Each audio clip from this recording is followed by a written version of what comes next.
Light ধরাবি না চল না যাও সেলাকার জন্য বিস্কুটটা নিয়ে আসো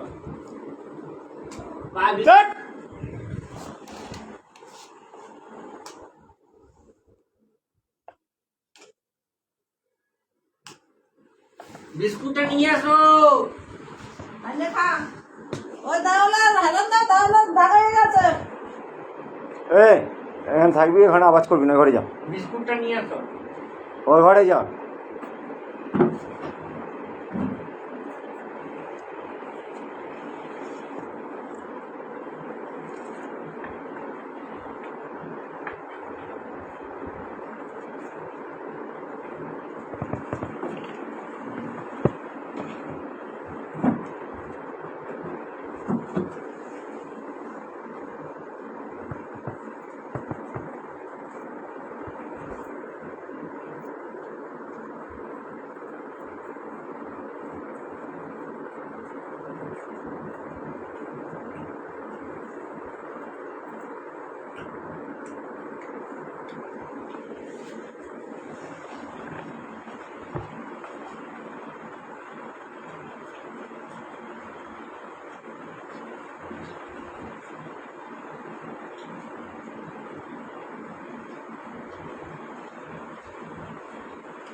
আমি বই পড়বো, কোনো যেন আওয়াজ না হয়, আমি বলে দিলাম আগে থেকে, চুপ করে থাকবি একদম। এই না একটা বিস্কুট না, এই না, এই এই কি হলো? বাবু বাবু একটা নাও। কি হয়েছে? তোকে বললাম না আওয়াজ করবি না।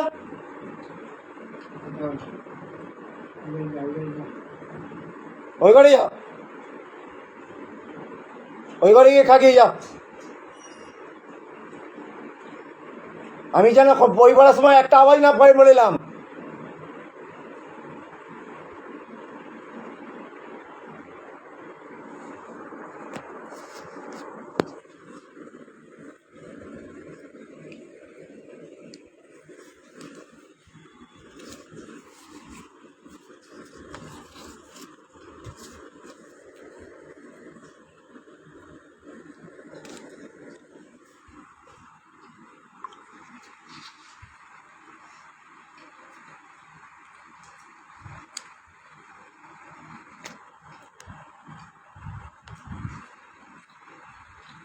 আমি উচ্চশিক্ষা,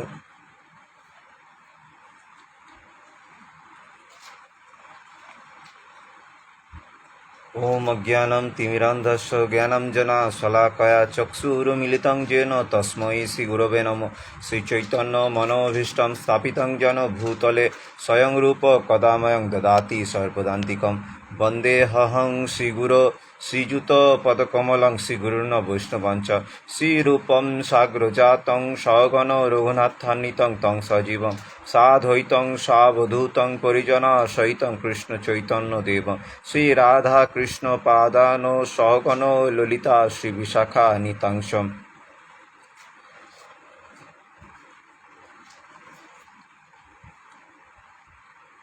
शिल प्रभुपाद प्रणति नमो विष्णुपादाय कृष्णप्रेष्ठाय भूतले श्रीमते भक्ति वेदांत स्वामी नीति नामिने। नमस्ते सरस्वती देवें गौरवाणी प्रचारिणे निर्विशेष शून्यवादी पाश्चात्य देशोतारिणे। शिल भक्ति सिद्धांत सरस्वती ठाकुर प्रणति नमों विष्णुपादाय कृष्णप्रेष्ठाय भूतले श्रीमते भक्ति सिद्धांत सरस्वती नामिने। श्रीवार्ष भानुवी देवी दैत्याय कृपाध्याय कृष्ण संबंध विज्ञान दायिने प्रभवे नमो। माधुर्य उज्ज्वल प्रेमाट्ट श्रीरूपानुग भक्तित श्री गौर करुणा शक्ति विग्रह नमोस्तुते। नमस्ते गौरवाणी श्रीमूर्तय दीनतारिणे श्रीरूपानुग विरुद्धा सिद्धांत धस्तहारिणे। शिल गौरकिशोर दास भजपने नमो गौर किशोराय साक्षात् वैराग्य मूर्त विप्रलस्तर स्तंभते पद्माय जयते नमः। शिल भक्ति विनोद ठाकुर प्रणति नमो भक्ति विनोदाय सचितानंद नामिने गौर शक्ति स्वरूपाय रूपानुगवरायते। श्री जगन्नाथ दास बाबूजी गौराभिभाव भूमेस्तं निर्दिष्ट सज्जन प्रिय वैष्णव सार्वभौम श्री जगन्नाथाय ते नमो नमो। वैष्णवपना वांछा कल्पतरुभ्यश्च कृपा सिंधु एव च पतितानां पावनेभ्यो वैष्णवेभ्यो नमो नमो।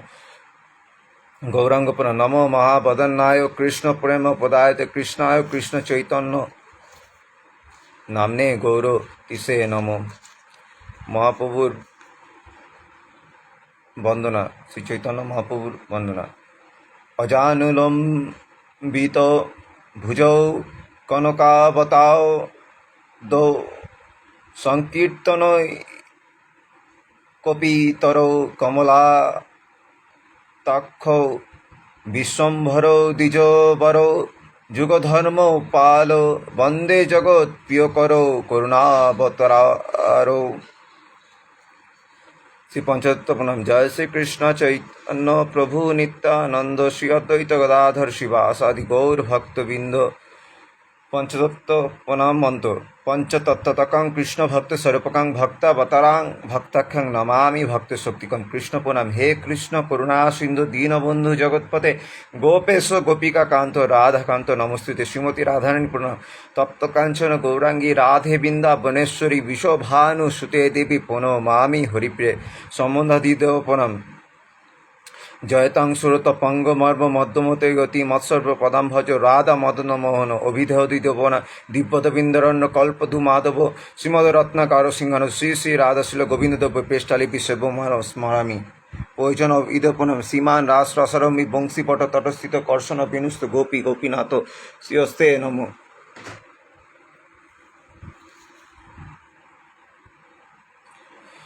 হরে কৃষ্ণ কৃষ্ণ কৃষ্ণ হরে হরে, হরে রাম রাম রাম হরে হরে।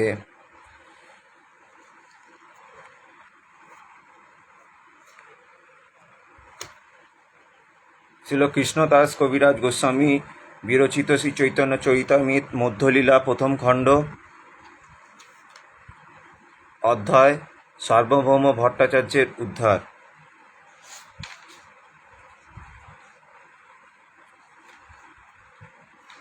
শ্লোক স্টার্ট করছি। নৈমিতং গৌরচন্দ্রং য পূর্তক কর্ক স্বয়ং সার্বভৌমং সর্বভূতা ভক্তি ভূমা চরত। অনুবাদ। আমি পরমেশ্বর ভগবান শ্রী গৌরচন্দ্রকে আমার সশ্রদ্ধ প্রণীত নিবেদন করি, যিনি কুকর্ক হৃদয় সার্বভৌম ভট্টাচার্যকে এক মহান ভক্তে পরিণত করেছিলেন। জয় জয় গৌরচন্দ্র জয় নিত্যানন্দ জয় অদ্বৈতচন্দ্র জয় গৌরভক্তবৃন্দ। শ্রী চৈতন্য মহাপ্রভু জয়, শ্রী নিত্যানন্দ প্রভুর জয়, শ্রী অদ্বৈত আচার্য প্রভুর জয় এবং শ্রী চৈতন্য মহাপ্রভুর সমস্ত ভক্তবৃন্দের জয়। আবেশে চলিলা প্রভু জগন্নাথ মন্দিরে, জগন্নাথ দেখি প্রেমে হইলা অস্থিরে। ভগবত প্রেমে আবিষ্ট হয়ে শ্রী চৈতন্য মহাপ্রভুর 18 নালা থেকে জগন্নাথ মন্দিরের দিকে যাত্রা করলেন এবং শ্রী জগন্নাথ দেবকে দর্শন করে তিনি ভগবত প্রেমে অস্থির হলেন। জগন্নাথ আলিঙ্গলে চলিলা ধাঞ্চা, মন্দিরে পড়িলা প্রেমে আবিষ্ট হঞ্চা। জগন্নাথ দেবকে দর্শন করে শ্রীচৈতন্য মহাপ্রভু তাকে আলিঙ্গন করতে দ্রুত ছুটে গেলেন, কিন্তু তখন তিনি প্রেমাবিষ্ট হয়ে মূর্ছিত হয়ে ভূপতিত হলেন, মানে মাটিতে লুটিয়ে পড়লেন। দৈবে সার্বভৌম তাহাকে করে দর্শন, পরিছা মরিতে দেহ কইল নিবারণ। শ্রীচৈতন্য মহাপ্রভু এভাবেই মন্দিরে মূর্ছিত হয়ে পড়লেন। তখন মন্দিরে রক্ষকেরা তাকে মারতে উদ্যত হলো, কিন্তু দৈবক্রমে তখন সেখানে সার্বভৌম ভট্টাচার্য ছিলেন এবং তিনি তাদের নিরস্ত করলেন। যখন শ্রী চৈতন্য মহাপ্রভু পুরীর মন্দিরের ভিতরে ঢুকতে যাচ্ছিলেন, তখন মন্দিরে পাণ্ডারা তাকে যেতে দিচ্ছিলেন না এবং তাকে বাধা দিচ্ছিলেন এবং তাকে মারতেও তারা কোনো দ্বিধাবোধ করেননি। প্রভুর সৌন্দর্য আর প্রেমের বিকার দেখে তখন সার্বভৌম ভট্টাচার্য সেখানে উপস্থিত ছিলেন এবং তিনি তাকে রক্ষা করলেন। প্রভুর সৌন্দর্য আর প্রেমের বিকার দেখি সার্বভৌম হইলা বিস্মিত অপার। শ্রী চৈতন্যবাবুর এই অত্যন্ত সৌন্দর্য প্রেমের বিকার দেখে সার্বভৌম ভট্টাচার্য অত্যন্ত বিস্মিত হলেন। বহুক্ষণে চৈতন্য নহে ভোগের কাল হইল, সার্বভৌম মনে তবে উপায় চিন্তিল। বহুক্ষণ শ্রী চৈতন্য মহাপ্রভুর চেতনা ফিরে এলো না। ইতিমধ্যেই শ্রী জগন্নাথ দেবকে ভোগ নিবেদন করার সময় এলো। তখন সার্বভৌম ভট্টাচার্য মনে মনে এক উপায় চিন্তা করলেন।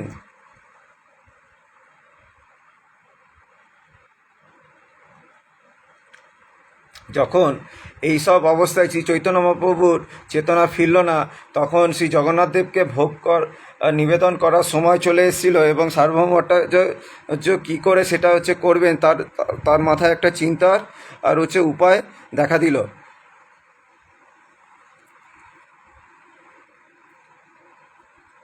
কয়েকজন শিষ্য এবং মন্দিরের কয়েকজন যার রক্ষক মানে সিকিউরিটি দিয়ে শ্রী চৈতন্য মহাপ্রভুকে সেখান থেকে নিয়ে তার বাড়িতে নিয়ে এলেন, সার্বভৌম ভট্টাচার্যের বাড়িতে, এবং একটা পবিত্র স্থানে তাকে শুইয়ে দিলেন এবং তাকে একটা ভালো জায়গায় শয়ন করালেন।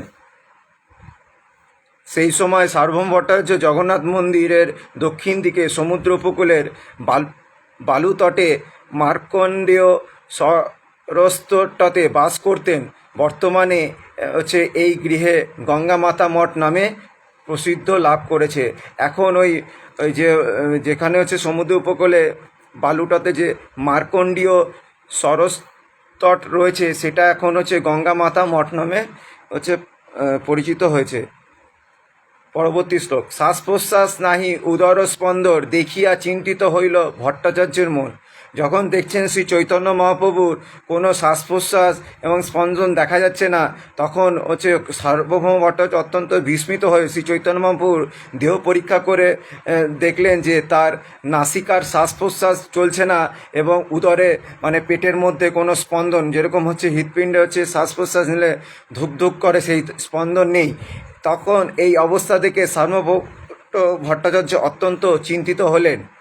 সূক্ষ্ম তুলা আনি নাসা অগ্রেতে ধরিল, ঈষৎ চলয়ে তুলা দেখি ধৈর্য হলো। সার্বভৌম ভট্টাচার্য তখন সূক্ষ্ম তুলো এনে নাকের উপর ধরলেন। সার্বভৌম ভট্টাচার্য যখন চৈতন্য মহাপ্রভুর নাকের কাছে একটা তুলো এনে ধরলেন, যখন তিনি দেখলেন যে সেই তুলা ঈষৎ খুব ক্ষীণভাবে নড়ছে, তখন তিনি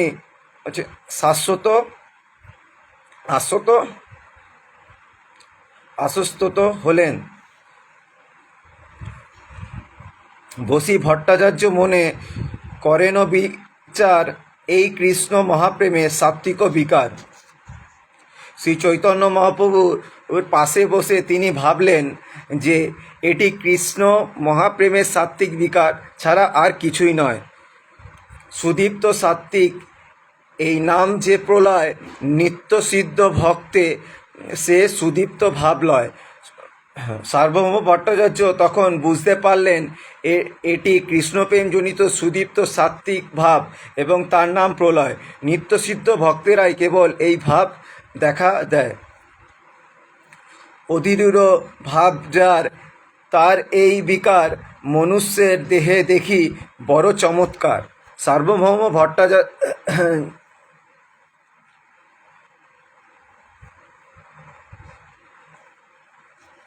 ভট্টাচার্য ভাবলেন এই সমস্ত আরিরূঢ় ভাব কী করে মানুষের শরীরে প্রকাশিত হচ্ছে, এত বড় চমৎকার ব্যাপার।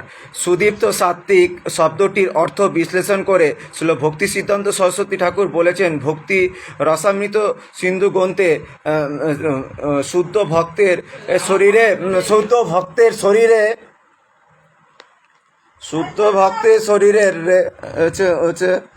8 প্রকারের সাত্ত্বিক বিকারের উল্লেখ করা হয়েছে।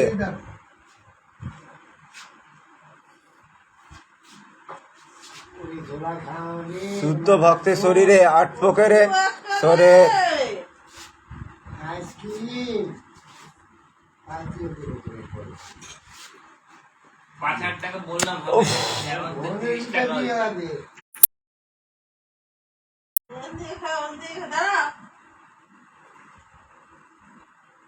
কি করছো তুমি? দেখো তো একটু। রাখো রাখো, ওটা রাখো, ওটা রাখো, ওটা রাখো, সাইডে রাখো একটুখানি। এতদিন এতদিন।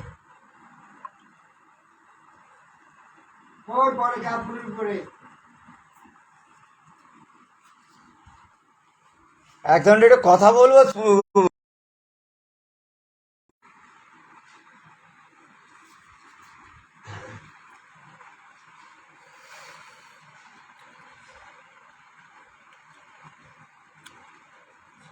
শিল ভক্তিচরণ সরস্বতী ঠাকুর বলছেন, ভক্তির অসামিত সিন্ধু গ্রন্থে শুদ্ধ ভক্তের শরীরে 8 প্রকারের সাত্ত্বিক বিকারের উল্লেখ করা হয়েছে। ভক্তেরা কখনো কখনো এই বিকার গোপন রাখার চেষ্টা করেন। এই বিকার 2 প্রকারে: ধূমায়িত, জ্বালানিত। এক অথবা 2 ভাব সহজ ভাবুকের শরীরে ঈষৎ প্রকাশিত হলে এই ভাবের গোপন সম্ভবপর হয়, সেই ভাবকে ধূমায়িত বলে। এককালে 2টি বা 3টি সাত্ত্বিক ভাব প্রকাশমান এবং কষ্টে তা সংগোপন সম্ভব হলে তাকে জ্বলিতা বলে। 3 বা 4 বা 5টি পৌর ভাবের এইভাবে তাদের সংবরণ করার চেষ্টা বিফল হলে একে দীপ্তি বলা হয়।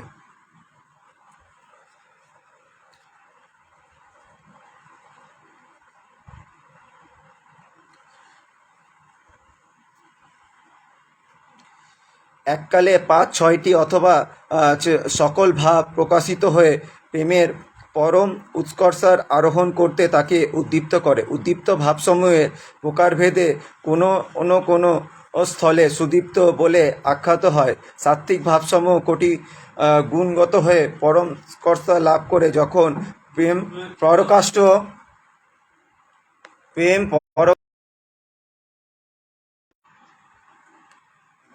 সাত্ত্বিক ভাবসমূহ কোটি গুণিত হয়েও পরম উৎকর্ষা লাভ করলে যখন প্রেম পরকাষ্ঠ সুন্দররূপে প্রকাশ পায় তখন সুদীপ্ত সংজ্ঞা লাভ করে। নিত্যসিদ্ধ ভক্ত বলতে ভগবানের নিত্য পার্শ্বদকে বোঝায়। এই ধরনের ভক্তেরা দাস্য, সখ্য, বাৎসল্য অথবা মধুর এই 4 ভাবের ভাবান্বিষ্ট উপভোগ করেন।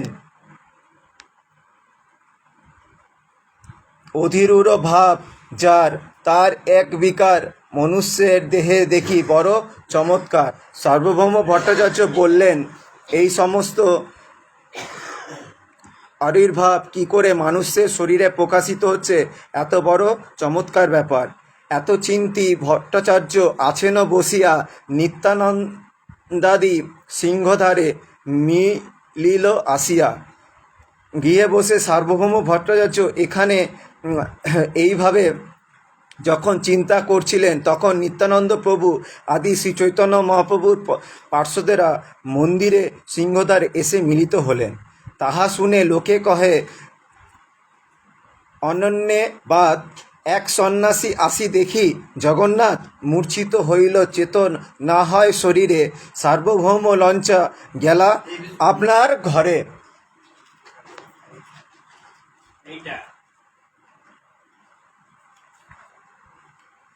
সেখানে ভক্তেরা লোকদের বলা বলি করতে শুনলেন যে এক সন্ন্যাসী জগন্নাথ দেবকে দর্শন করতে মূর্ছিত হয়ে পড়েছিলেন এবং সার্বভৌম ভট্টাচার্য তাকে তার গৃহে নিয়ে গেছেন।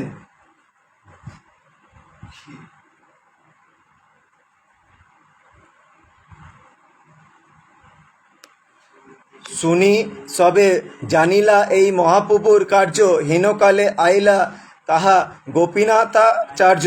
সেই কথা শুনে ভক্তেরা বুঝতে পারলেন যে তারা শ্রী চৈতন্য মহাপ্রভুর কথাই বলছেন। ঠিক সেই সময় শ্রী গোপীনাথ আচার্যকে সেখানে এসে উপস্থিত হলেন। নদিয়া নিবাসী বিশাতরের জামাতা মহাপ্রভুর ভক্ত তেহ প্রভুত্ব জ্ঞাতা। গোপীনাথ আচার্য ছিলেন নদিয়ার নিবাসী মহেশ্বর বিশার দের জামাতা এবং শ্রী চৈতন্য মহাপ্রভুর একজন ভক্ত। শ্রী চৈতন্য মহাপ্রভু প্রকৃত তত্ত্ব জানেন। মুকুন্দ সহিত পূর্বে আছে পরিচয়, মুকুন্দ দেখিয়া তার হইল বিস্ময়। মুকুন্দ দত্তের সঙ্গে গোপীনাথ আচার্যের পূর্বে পরিচয় ছিল এবং মুকুন্দকে জগন্নাথ পুরীতে দেখে তিনি অত্যন্ত বিস্মিত হলেন।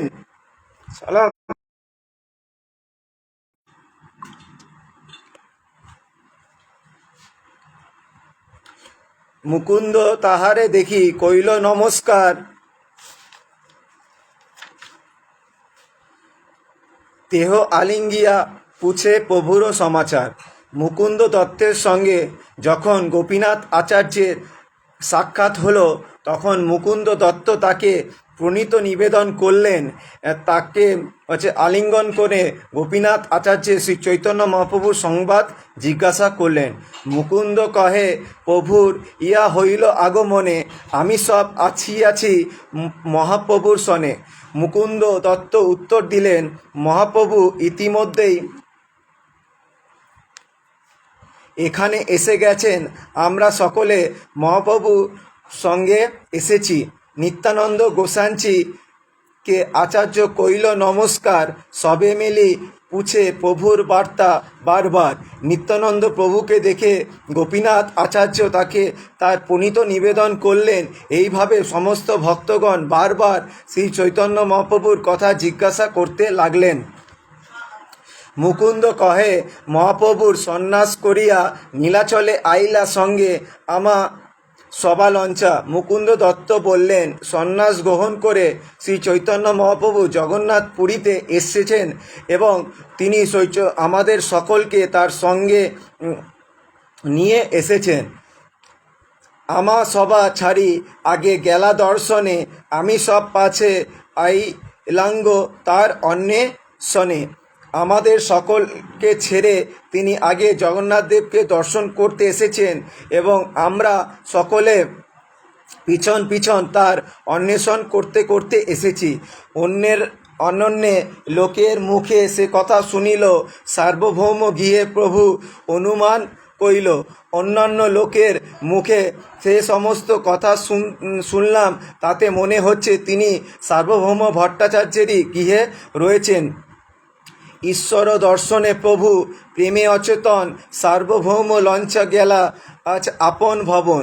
শ্রী জগন্নাথ দেবকে দর্শন করে শ্রী চৈতন্য মহাপ্রভু প্রেমে অচেতন হয়ে পড়েছিলেন এবং সার্বভৌম ভট্টাচার্য তাকে সেই অবস্থায় তার গৃহে নিয়ে গেছেন। যখন জগন্নাথ দেবকে দর্শন গিয়ে শ্রী চৈতন্য মহাপ্রভু প্রেমে অচেতন হয়ে পড়েছিলেন, তখন সার্বভৌম ভট্টাচার্য তাকে তার গৃহে নিয়ে গেলেন। তোমার মিলনে যবে আমার হইল মন, দৈবে সেইক্ষণে পাইলু তোমারও দর্শন।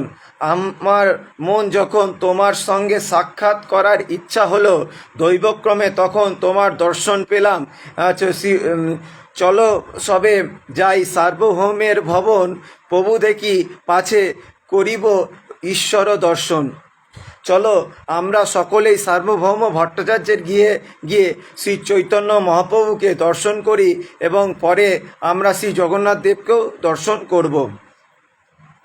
যখন দেখছেন যে শ্রী চৈতন্য মহাপ্রভুর এরকম অবস্থা, তিনি অচেতন হয়ে পড়ে রয়েছেন এবং তার শরীর খুবই অসুস্থ, তখন তারা কি করলেন, জগন্নাথ দেবকে দর্শন করতে না গিয়ে শ্রী চৈতন্য মহাপ্রভুকে দর্শন করতে গেলেন। এই কথা শুনি গোপীনাথ সবারে লঞ্চা, সার্বভৌম ঘরে গেলা হর্ষিত হঞ্চা।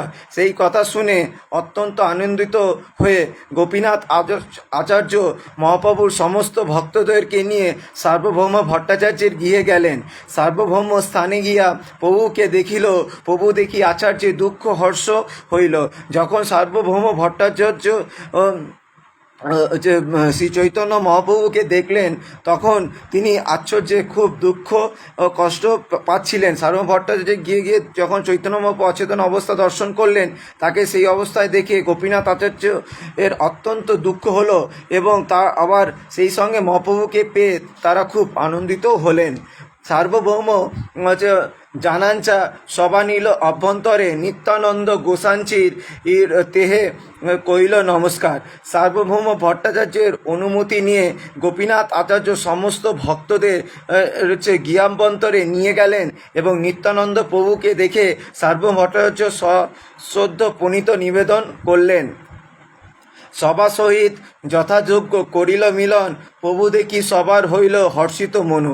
সার্বভৌম ভট্টাচার্য সঙ্গে সমস্ত ভক্তদের পরিচয় হলো এবং তিনি তাদের সম্ভাষণ জানালেন। সার্বভৌম পাঠাইল সভা দর্শন করিতে, চন্দ্রেশ্বর নিজ পুত্র দিল সবার সাথে। সার্বভৌম ভট্টাচার্য ও তাদের সকলকে জগন্নাথ দর্শন করতে পাঠালেন এবং তাদের সঙ্গে তার পুত্র চন্দ্রেশ্বরকেও পথ প্রদর্শক রূপে দিলেন। জগন্নাথ দেখি সবার হইল আনন্দ, ভাবেতে আবিষ্ট হইলা প্রভু নিত্যানন্দ। যখন মহাপ্রভু জগন্নাথ দেবকে দেখে দর্শন করে যখন সকল ভক্তদের অত্যন্ত আনন্দ হলো, বিশেষ করে ভক্তদের মধ্যে নিত্যানন্দ প্রভু আনন্দ সাগরে নিমষ্ট হয়ে ভাবান্বিত হলেন। সবে মেলি ধরি তারে সুস্থির করিল, ঈশ্বর সেবকমালা প্রসাদ আনি দিল। নিত্যানন্দ প্রভু যখন ভগবত প্রেমে এইভাবেই উন্মত্ত হয়ে উঠেছিলেন তখন সকলে তাকে ধরে শান্ত করলেন। শ্রী জগন্নাথ দেবের সেবক তখন তাদের শ্রী জগন্নাথ দেবের মালা প্রসাদ এনে দিলেন। এখানে শ্রী জগন্নাথ দেবের মালা প্রসাদ বলতে বোঝানো হয়েছে যে যখন মন্দিরে বিভিন্ন মঠ মন্দিরে যখন ভগবান শ্রী জগন্নাথ দেব, বলদেব, সুভদ্রা মণি এবং অন্যান্য দের যখন মালা পরিয়ে সেই মালা যখন খুলে ভক্তদের পরানো হয় তখন সেই মালা প্রসাদী মালা হয়ে যায়। সেইটাই হচ্ছে এখানে শ্রী জগন্নাথ দেবের প্রসাদী মালা কথা বলা হয়েছে। প্রসাদ পাঞ্চা সবে হইলা আনন্দিত মনে, পুনরপি আইলা সবে মহাপ্রভুর স্থানে। জগন্নাথের মালা প্রসাদ পেয়ে সকলে অত্যন্ত আনন্দিত হলেন। তারপর তারা শ্রী চৈতন্য মহাপ্রভু যেখানে ছিলেন সেখানে ফিরে এলেন। উচ্চ করে সবে নাম সংকীর্তন, তৃতীয় প্রহরে হইল প্রভুর চেতন।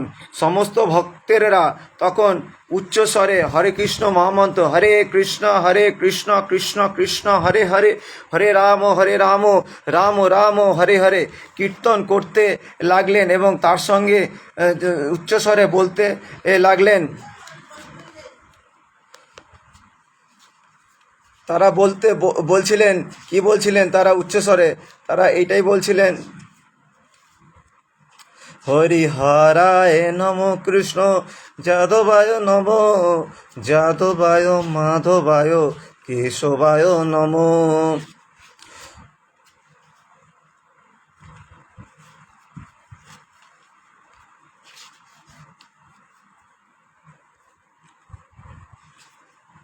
গোপাল গোবিন্দ রাম শ্রী মধুসূদন, গিরিধারী গোপীনাথ মদন মোহন, শ্রী চৈতন্য নিত্যানন্দ অদ্বৈত সীতা, হরি গুরু বৈষ্ণব ভাগবত গীতা, শ্রী গুরু সনাতন ভট্ট রঘুনাথ, শ্রীজীব গোপাল ভট্ট দাস রঘুনাথ।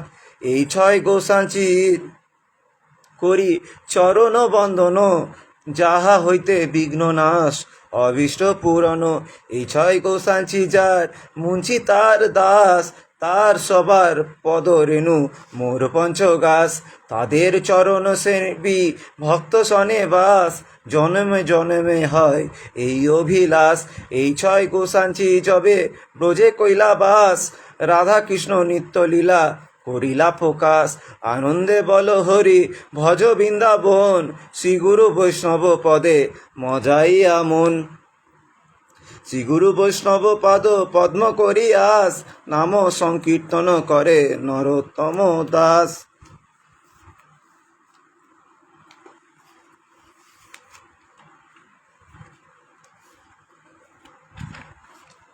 এবং তৃতীয় প্রহরে শ্রী চৈতন্য মহাপ্রভুর চেতনা ফিরে এলো। হুঙ্কার করিয়া উঠে বলল, হরি হরি হরি বল। আনন্দে সার্বভৌম তার লইল পদধূলি। শ্রী চৈতন্য মহাপ্রভু হরি হরি বলে হুঙ্কার করে উঠলেন। তখন সার্বভৌম ভট্টাচার্য মহা আনন্দে তার পদধূলি গ্রহণ করলেন। সার্বভৌম কহে, শীঘ্র করহ মধ্যাহ্ন, মুঞ্চি ভিক্ষা দিমু আজি মহাপ্রসাদন্য। সার্বভৌম ভট্টাচার্য বললেন, আমি দয়া করে এখন শীঘ্রই মধ্যাহ্ন স্নান করে আসুন।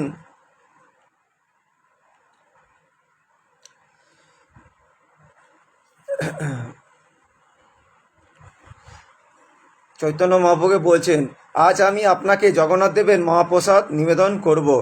সমুদ্র স্নান করি মহাপ্রভু শীঘ্র আইল। যখন মহাপ্রভু সমুদ্রে স্নান করে এলেন শীঘ্রই, চরণ পাখালি প্রভু আসনে বসিলাম।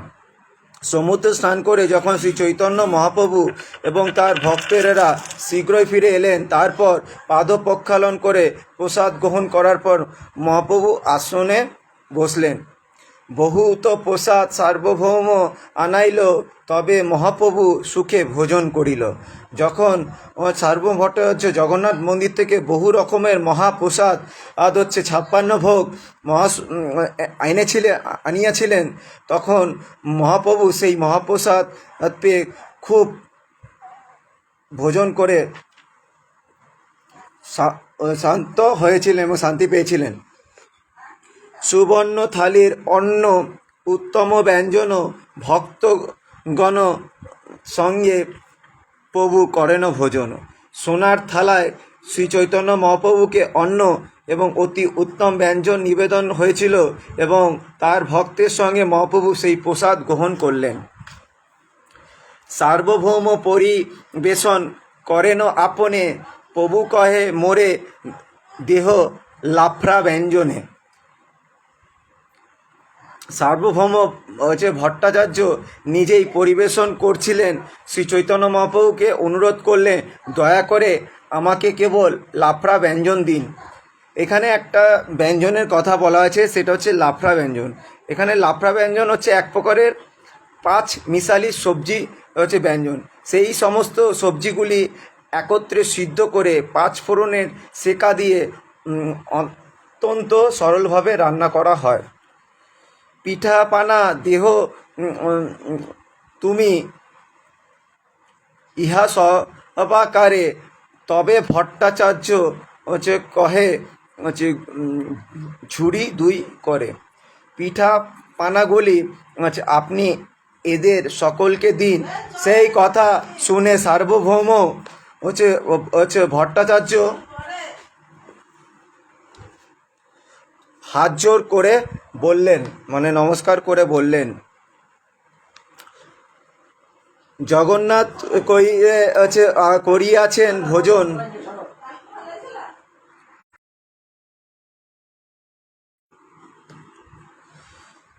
জগন্নাথ করিয়াছে ভোজন, আজি সব মহাপ্রসাদ কর আচ্ছাদন।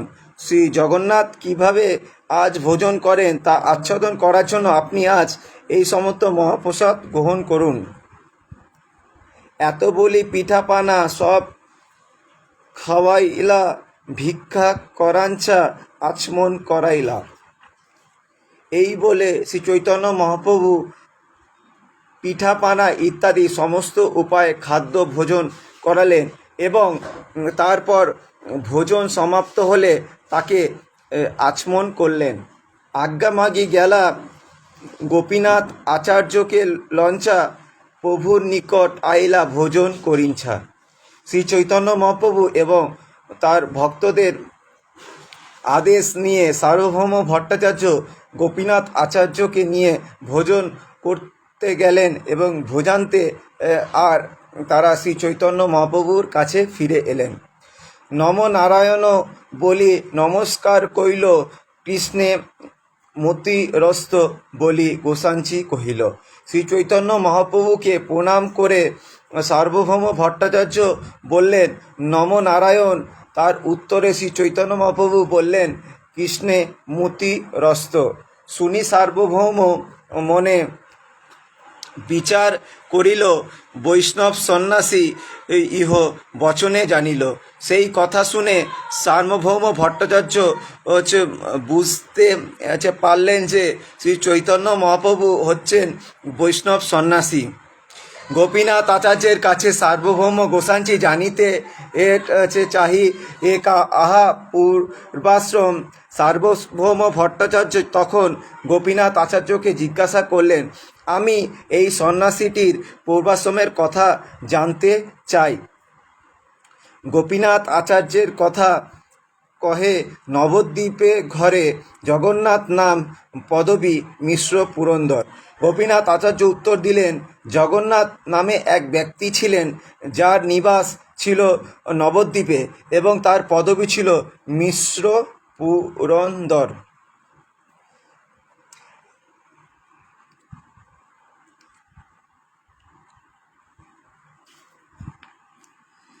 বিশ্বম্বর নাম ইহার। তাহার ইহপুত্র নীলাম্বর চক্রবর্তী হয় দহিত্র। শ্রী চৈতন্য মহাপ্রভু হচ্ছেন সেই জগন্নাথ মিশ্রের পুত্র এবং পূর্বে তার নাম ছিল বিশ্বম্বর মিশ্র। তিনি হচ্ছেন নীলাম্বর চক্রবর্তীর দহিত্র। সার্বভৌম করে নীলাম্বর পর সার্বভৌম কহে, নীলাম্বর চক্রবর্তী বিষাদের সমাধ্যায়ী এই নাম খ্যাতি। সার্বভৌম ভট্টাচার্য বললেন, নীলাম্বর চক্রবর্তী ছিলেন আমার পিতা মহেশ্বর বিষার দের সহপাঠী। সেই সূত্রে আমি তার সঙ্গে পরিচিত ছিলাম। মিশ্র পুরন্দর তার মান্য হেন জানি, পিতার সম্বন্ধে দোহাকে পূজ্য করি মানি। জগন্নাথ মিশ্র পুরন্দরকে আমার পিতা খুব শ্রদ্ধা করতেন এবং আমার পিতার সঙ্গে সম্পর্কিত হবার ফলে আমি জগন্নাথ মিশ্র নীলাম্বর চক্রবর্তী উভয়কে আমার পূজ্য বলে মানতাম। নদিয়া সম্বন্ধে সার্বভৌম ইষ্ট হইলা পিত হঞ্চা গোসাঞ্চিরে করিতে লাগিয়া। শ্রী চৈতন্য মহাপ্রভু যে নদিয়ার অধিবাসী সেই কথা জেনে সার্বভৌম ভট্টাচার্য অত্যন্ত আনন্দিত হলেন এবং তাকে বললেন, সহজেই পূজ্য তুমি আরেত্য সন্ন্যাস, অতএব হং তোমার আমি নিজ দাস। তুমি স্বাভাবিকভাবেই পূজ্য, আর তাছাড়া তুমি সন্ন্যাসী, তাই আমি তোমার দাস হবার বাসনা করি। শুনি মহাপ্রভু কইল, শ্রী বিষ্ণু স্মরণ। ভট্টাচার্যের কহে কিছু বিনয় বচন। সেই কথা শোনা মাত্র শ্রী চৈতন্য মহাপ্রভু বিষ্ণুকে স্মরণ করলেন। অত্যন্ত বিনীতভাবে সার্বভৌম ভট্টাচার্যকে বলতে লাগলেন, তুমি জগৎগুরু, সর্বলোক হিতকর্তা, বেদান্ত পর সন্ন্যাসীর উপকর্তা। যেহেতু আমি বেদান্ত ও দর্শন পরায়ণ, তাই আপনি সমস্ত জগতের গুরু এবং সকলের হিতকাঙ্ক্ষী। আপনি সমস্ত সন্ন্যাসীদেরও হিতৈষী। আমি বালক সন্ন্যাসী, ভালো মন্দ নাহি জানি, তোমার আশ্রয় নিলু গুরু করি মানি। আমি একজন নবীন সন্ন্যাসী এবং ভালো মন্দ আমার জ্ঞান নেই। আমি আপনাকে আমার গুরু বলে মনে করে আপনার আশ্রয় গ্রহণ করলাম। তোমার সঙ্গ লাগি মোর ইহা আগমন, সর্বপ্রকারে করিব আমার পালন। আপনার সঙ্গ লাভ করার জন্যই আমি এখানে এসেছি। এখন আমি আপনার শরণ গ্রহণ করলাম। দয়া করে আপনি সর্বতোভাবে আমাকে পালন করুন। আজই যে হইল আমার বড়ই বিপত্তি, তাহা হইতে কইলে তুমি আমারও অব্যাহতি। আজ যে ঘটনা ঘটল তা ছিল আমার পক্ষে অত্যন্ত বিপত্তিজনক, কিন্তু আপনি এসে আমাকে তা থেকে অব্যাহতি দান করেছেন। ভট্টাচার্য কহে, একলে তুমি না যাইও দর্শনে, আমার সঙ্গে যাবে কিংবা আমার লোকসনে। সার্বভৌম ভট্টাচার্য উত্তর দিলেন, তুমি আর একলা জগন্নাথ মন্দিরের সেই বিগ্রহ ওকে দর্শন করতে যেও না, হয় তুমি আমার সঙ্গে যাবে, নয়তো আমার কোনো লোকের সঙ্গে যাবে। প্রভু কহে, মন্দির ভিতর না যাইব, গরুরের পাশে রহি দর্শনও করিব। মহাপ্রভু বললেন, আচ্ছা আমি আর কখনো মন্দিরের ভিতর যাব না, স্তম্ভের পাশে দাঁড়িয়ে আমি শ্রী জগন্নাথ দেবকে দর্শন করব। গোপীনাথ আচার্যকে কহে, সার্বভৌম তুমি গোসাঞ্চিরে লঞ্চা করাইও দর্শন। সার্বভৌম ভট্টাচার্য তখন গোপীনাথ আচার্যকে বললেন, তুমি গোস্বামীজীকে সঙ্গে নিয়ে জগন্নাথ দেবকে দর্শন করিও। আমার মাতৃ শশা গৃহ নিজ নির্জন স্থান, তাহা বাসা বস দেহে কর সর্বসমাধান। আর আমার মাসির বাড়ি অত্যন্ত নির্জন, তুমি সেখানে আর থাকবার বন্দোবস্ত করো।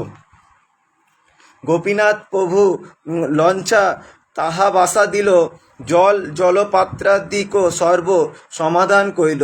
গোপীনাথ আচার্য তখন শ্রী চৈতন্য মহাপ্রভুকে সেখানে নিয়ে গেলেন এবং তাকে কোথায় জল আছে, কোথায় জলপাত্র আছে সব কিছুই দেখালেন। আর দিন গোপীনাথ প্রভু স্থানে গিয়া সজ্জে স্থান দর্শন করাইল লঞ্চা। তারপরে দিন গোপীনাথ আচার্য শ্রী চৈতন্য মহাপ্রভুকে শ্রী জগন্নাথ দেবের শয্যা উত্থান করে দর্শন করাতে নিয়ে গেলেন, তাকে বিছানা থেকে উঠিয়ে দর্শন করাতে নিয়ে গেলেন। মুকুন্দ দত্ত লঞ্চা আইলা সার্বভৌম স্থানে, সার্বভৌম কিছু তারে বলিলা বচনে।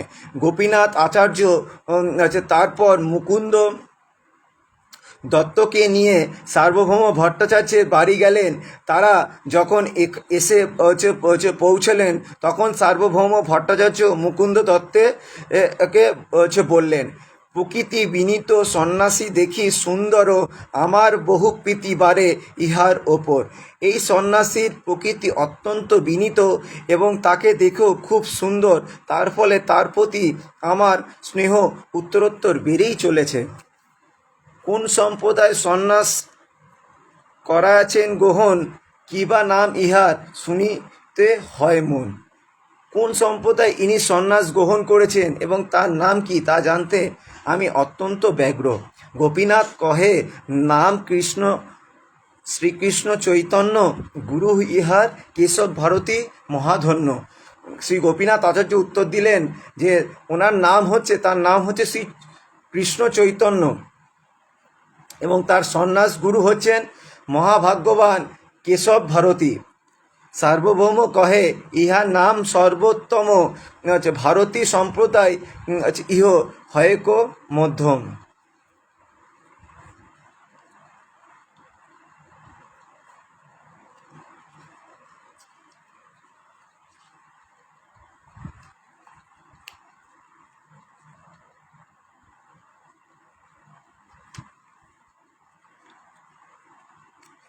সার্বভৌম ভট্টাচার্য বললেন, শ্রীকৃষ্ণ নামটি হচ্ছে সর্বোত্তম এবং কিন্তু তিনি ভারতীয় সম্প্রদায়ের সন্ন্যাস গ্রহণ করেছেন বলে মধ্যম শ্রেণীর সন্ন্যাসী হয়েছেন।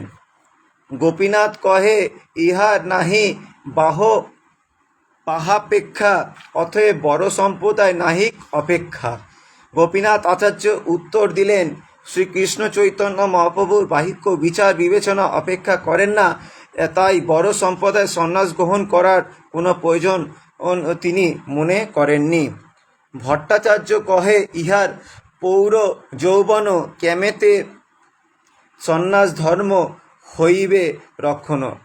ভট্টাচার্য জিজ্ঞাসা করলেন, শ্রী চৈতন্য মহাপ্রভু পূর্ণ যৌবন সম্পন্ন, অতএব কিভাবে তিনি সন্ন্যাস ধর্ম রক্ষা করবেন? নিরন্তর ইহাকে বেদান্ত শুনাইব, বৈরাগ্য অদ্বৈত মার্গে প্রবেশ করাইব।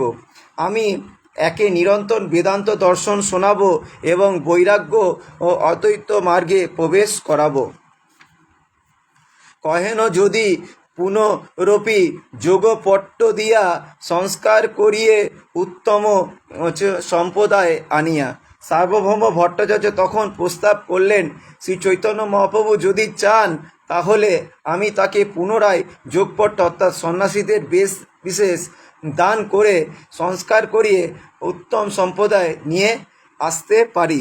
শুনি গোপীনাথ মুকুন্দ দুহে দুঃখী হইলা। গোপীনাথ আচার্য কিছু কহিতে লাগিলা। সেই কথা শুনে গোপীনাথ আচার্য এবং মুকুন্দ দত্তের অত্যন্ত দুঃখ ও পেল এবং দুঃখিত হলেন। গোপীনাথ আচার্য তখন সার্বভৌম ভট্টাচার্যকে বলতে লাগলেন, ভট্টাচার্য তুমি ইহারও না জানো মহিমা, ভগবত্তা লক্ষণের ইহাতে সীমা। ভট্টাচার্য মশাই, আপনি শ্রী চৈতন্য মহাপ্রভুর মহিমা জানেন না। পরমেশ্বর ভগবানের সমস্ত লক্ষণগুলি এর মধ্যে সর্বত্রভাবে বিরাজ করছে। তাহাতে বিখ্যাত ইহ পরম ঈশ্বর অজ্ঞস্থানে কিছু নহে বিজ্ঞেরও গোচর। গোপীনাথ আচার্য বললেন, শ্রী চৈতন্য মহাপ্রভু পরমেশ্বর রূপে বিখ্যাত। যারা অজ্ঞ তাদের পক্ষে এই তত্ত্বজ্ঞান উপলব্ধি করা অত্যন্ত কঠিন। শিষ্য কহে ঈশ্বর কহ কোনো প্রমাণে, আচার্য কহে বিজ্ঞমত ঈশ্বর লক্ষণে। সার্বভৌম ভট্টাচার্য ঈশ্বরেরা তখন প্রশ্ন করল, কোন প্রমাণে আপনি শ্রী চৈতন্য মহাপ্রভুকে পরমেশ্বর ভগবান বলছেন? গোপীনাথ আচার্যকে উত্তর দিলেন, পরমেশ্বর ভগবানের তত্ত্ব সম্বন্ধে অভিজ্ঞ আচার্যদের যে লক্ষণ উল্লেখ করে গেছেন সেই প্রমাণে। শিষ্য কহে ঈশ্বর তত্ত্ব সাধি অনুমানে, আচার্য কহে অনুমানে নহে ঈশ্বর জ্ঞানে। সার্বভৌম ভট্টাচার্য ও এর শিষ্যরা বললেন, ঈশ্বর তত্ত্ব সাধিত হয় অনুমানের মাধ্যমে। গোপীনাথ আচার্য তখন উত্তর দিলেন, অনুমানের দ্বারা কখন পরমেশ্বর ভগবানকে জানা যায়? অনুমান প্রমাণ নহে ঈশ্বর তত্ত্ব জ্ঞানে, কৃপা বিনা ঈশ্বরের কেহ নাহি জানে। গোপীনাথ আচার্য বললেন, পরমেশ্বর ভগবানের কৃপার প্রভাবে কেবল তাকে জানা যায়, অনুমান বা জল্পনা কল্পনার দ্বারা নয়। ঈশ্বরের কৃপা লেশ লয়, তা তো যাহারে সেই তো ঈশ্বর তত্ত্ব জানিবারে পারে। গোপীনাথ আচার্য আরও বললেন, ভগবত ভক্তি অনুশীলনের ফলে যিনি ভগবানের কৃপা লাভ করেছেন তিনি কেবল পরমেশ্বর ভগবানের তত্ত্ব জানতে পারেন। তথাপি তে দেব পদাম্বুজোদয় প্রসাদ লেশানু গৃহীত এবহি, জানতি তত্ত্ব ভগন্মহীন ন চান্ন একহপি চিরং বিচিন্নন। হে ভগবান, কেউ যদি আপনার শ্রী পাদপদ্ম যুগলের কৃপার লেশমাত্র লাভ করে থাকেন তাহলে তিনি আপনার মহিমা হৃদয়ঙ্গম করতে পারেন, কিন্তু যারা আপনার মহিমা সম্বন্ধে জল্পনা কল্পনা করে তারা দীর্ঘকাল বেদ অধ্যয়ন করেও আপনাকে জানতে পারে না। যদ্যপি জগৎগুরু তুমি শাস্ত্র জ্ঞানবান, পৃথিবীতে নাহি পণ্ডিত তোমারও সমান। ঈশ্বরের কৃপা লেশ নাহিক তোমাতে, অতএব ঈশ্বর তত্ত্ব না পারো জানিতে। তারপর গোপীনাথ আচার্য সার্বভৌম ভট্টাচার্যকে বললেন, যদিও আপনি একজন মহান পণ্ডিত এবং বহু শিষ্যের গুরু এবং প্রকৃতপক্ষে আপনার মতো পণ্ডিত পৃথিবীতে নেই, কিন্তু তবুও আপনি শিষ্যের কৃপার লেশমাত্র লাভ করতে পারেননি, তাই আপনি তাকে জানতে পারেন না, যদিও আপনি আপনার গৃহেই উপস্থিত রয়েছেন। তোমারও নাহিক দোষ, শাস্ত্রে এই কয় পাণ্ডিত্য তাদে ঈশ্বর তত্ত্ব জ্ঞান প্রভু নহে। এতে আপনার দোষ নেই। শাস্ত্রে বলা হয়েছে পাণ্ডিত্যের দ্বারা কখনো পরমেশ্বর ভগবানকে জানা যায় না।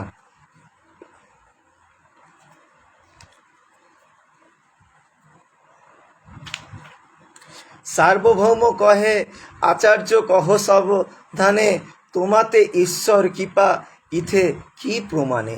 সার্বভৌম ভট্টাচার্য প্রশ্ন করলেন, গোপীনাথ আচার্য, একটু সাবধানে কথা বলুন, আপনি যে ভগবানের কৃপা লাভ করেছেন তার প্রমাণ কোথায়। আচার্য কহে, বস্তু বিষয়ে হয় বস্তু জ্ঞান হয় কৃপাতে প্রমাণ। গোপীনাথ আচার্য উত্তর দিলেন, পরমতত্ত্ব বস্তু সম্বন্ধে যথার্থ জ্ঞানী পরমেশ্বর ভগবানের কৃপারই প্রমাণ। ইহার শরীরে সব ঈশ্বর লক্ষণ, মহাপ্রেমাবেশে তুমি পাচ্ছ দর্শন। তবু তো ঈশ্বর জ্ঞান না হয় তোমার, ঈশ্বরের মায়া এই বলি ব্যবহার। দেখিলে না দেখে তারে বহির্মুখ জ্ঞান, শুনি হাসি সার্বভৌম বলিল বচন। ভগবানের বৈরঙ্গা প্রকৃতির দ্বারা প্রভাবিত বহির্মুখ মানুষ দেখেও দেখতে পায় না। সেই কথা শুনে সার্বভট্টাচার্য হেসে বললেন, ইষ্টগোষ্ঠী বিচার করি না করি রোষ, শাস্ত্রদৃষ্ট কহি কিছু না লইল দোষ। সার্বভৌম ভট্টাচার্য বললেন, আমরা বন্ধুভাবে নিজেদের মধ্যে আলোচনা করছি, সুতরাং রাগ করো না। আমি শাস্ত্রের ভিত্তিতেই যা কিছু বলছি, দয়া করে এর দোষ দর্শন করো না। মহাভাগবত হয় চৈতন্য গোসাঞ্চি, এই কলিকালে বিষ্ণুর অবতার নাই। শ্রী চৈতন্য মহাপ্রভু অবশ্যই একজন মহান মহাভাগবত, কিন্তু আমরা তাকে বিষ্ণুর অবতার বলে গ্রহণ করতে পারি না, কেননা শাস্ত্রের বর্ণনা অনুসারে কলিকালে ভগবানের অবতার নেই। অতএব ত্রিযুগ কহি বিষ্ণু নাম, কলিযুগে অবতার নাহি শাস্ত্রজ্ঞান। শ্রী বিষ্ণুর আর এক নাম হচ্ছে ত্রিযুগ, কেননা কলিযুগে শ্রী বিষ্ণুর অবতার নেই, এটি শাস্ত্রের কথা।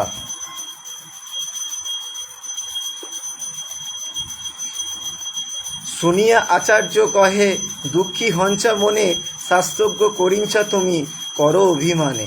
ভাগবত ভারত দুই শাস্ত্রেরও প্রধান, সেই দুই গ্রন্থ বাক্যে নাহি অবধান। সেই দুই কহে কলিতে সাক্ষাৎ অবতার, তুমি কহ কলিতে নাহি বিষ্ণুর প্রচার।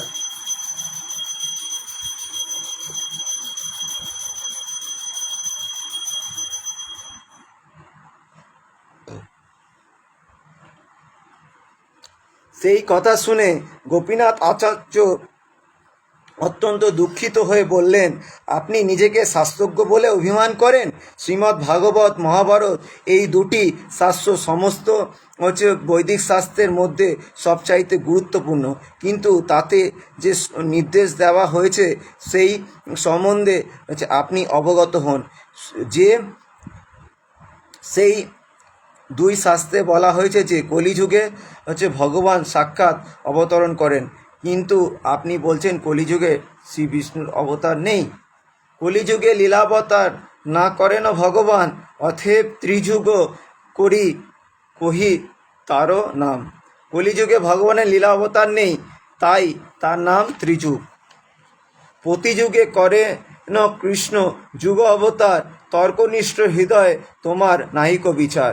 গোপীনাথ আচার্য বললেন, প্রতি যুগে ভগবান অবতীর্ণ হন এবং তাই তার কেউ অবতারকে বলা হয় যুগাবতার, কিন্তু তার আপনার তর্কনিষ্ঠ হৃদয় এতই কঠিন যে তা বিচার করার ক্ষমতা আপনার নেই।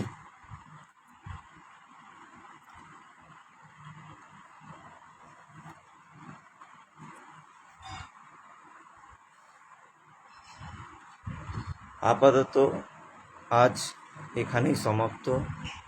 পরবর্তী ক্লাস আমি জানিয়ে দেব। আজ পাণ্ডবা নির্জলা একাদশী উপবাস। আগামী দিন পারণ টাইম সকাল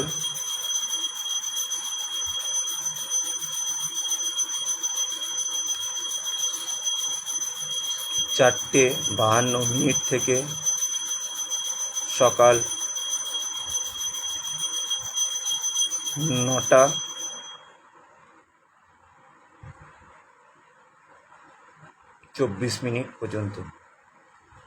এখন শ্রী শ্রী জগন্নাথ তোষ্টকম শ্রী শ্রী জগন্নাথ দেবায় নমঃ।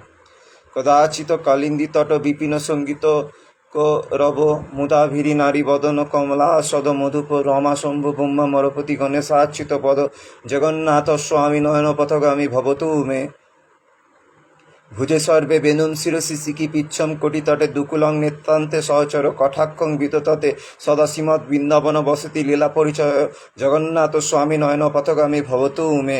মহাম্বতে স্থিরে কনক রুচিরে নীলশিখরে বসন প্রসবন্ত সহজ বলভদ্রেণ বলিনা সুভদ্রা মধ্যস্থ সকল সুরসেবা বস্ত্রত জগন্নাথ স্বামী নয়ন পথগামী ভবতু মে। কৃপা পারাবার সজল চলত সে নিরুচির রমাবাণী রামস্ফুরত অমল পঙ্কের মুখ সুরেন্দ্র রারত্ব শ্রুতিগণ শিখা গীত চরিত জগন্নাথ স্বামী নয়ন পথগামী ভবতু মে। রথারূঢ় গচ্ছন পতি মিলিত ভূদেব পটল স্তুতি প্রাদুর্ভাবম প্রতিপদ মুপাকর্ণ সদয় দয়া সিন্ধু বন্ধু সকল জগতাম সিন্ধু সদয় জগন্নাথ স্বামী নয়ন পথগামী ভবতু মে। পয়ম ব্রহ্ম প্রিয়কুপল দলত স্ফুল নয়ন নিবাসী নীলাদ্র নিহিত চরণ হনন্ত শিরসি রসানন্দ রাধা সরস বপুর আলিঙ্গন সুখ জগন্নাথ স্বামী নয়ন পথগামী ভবতু মে। নবৈয়াচ্যে রাজ্যং ন চ কনক মাণিক্যং বিভবং ন যাচ্যং রম্যং সকল জনকাম্যং বরবদেম সদা কালে কালে প্রমোদপতি নগীত চরিত জগন্নাথ স্বামী নয়ন পথগামী ভবতু মে। হরতাং সংসার দুতরমসরং সুরপতে হরতাং পপনং বিততিম পরম যদপতে অহতাং দীননাথং নিহিত চরণ মিশ্রিতং মিদং নিশ্চিত পদং জগন্নাথ স্বামী নয়ন পথগামী ভবতু মে। জগন্নাথষ্টকম পুণ্যং য পঠেৎ পজত শুচি সর্ব পাপ বিশুদ্ধাত্মা বিষ্ণু লোকাংশ গচ্ছতি। হরে কৃষ্ণ কৃষ্ণ কৃষ্ণ হরে হরে হরে রাম রাম রাম হরে হরে। কৃপা জয় জয় গোরাচাঁদে আরতি কোশোভা জাহানো ভিতট বনে জগমন লোভা দক্ষিণে নিতাই চাঁদ বামে গদাধর নিকটে অদ্বৈত শ্রী নিবাস ছত্রধর বসে আছে গোরাচাঁদ রত্ন সিংহাসনে আরতি করেন ব্রহ্মা আদি দেবগণে নর হরি আদি করি চামর ঢুলায় সঞ্জয় মুকুন্দ বাসু ঘোষয়াদি ঘায় শঙ্খ বাজে ঘণ্টা বাজে বাজে করতাল মধুর মৃদঙ্গ বাজে পরম রসাল বহু কোটি চন্দ্র যিনি বদন উজ্জ্বল গলদেশ বনমালা করে ঝলমল শিব সুখ নারদ প্রেমে গদগদ ভকতি বিনোদ দেখে গোরার সম্পদ। Durgapur Success Center School and University, Government of India, Ministry of Electronics, Telecommunication and Information Technology, Ministry of Power, Ministry of Computer Science and Technology, the Chief Postmaster General, West Bengal Circle, Yogajog Bhavan, Kolkata 70012, Mr. Twin Sikdar, Bachelor of Engineering in Power Engineering, Jadavpur University, Kolkata 70032, contact number 9933491984, email ID tuhin.sikdar100@gmail.com. Only education can lead you to a bright future. যদি তুমি উজ্জ্বল ভবিষ্যৎ চাও তাহলে শুধুমাত্র নেতৃত্বে চাই শিক্ষা। Mathematics tuition from class 5, 6, 7, 8, 9, 10, 11 and 12, all boarded. West Bengal Board of Secondary Education, West Bengal Council of Higher Secondary Education, the Central Board of Secondary Education, the Indian Certificate of Secondary Education, graduation, engineer, honors degree only. First class and online classes are also available. Thank you. I am Ujjwal Sikdar. Love you all. Have a nice day.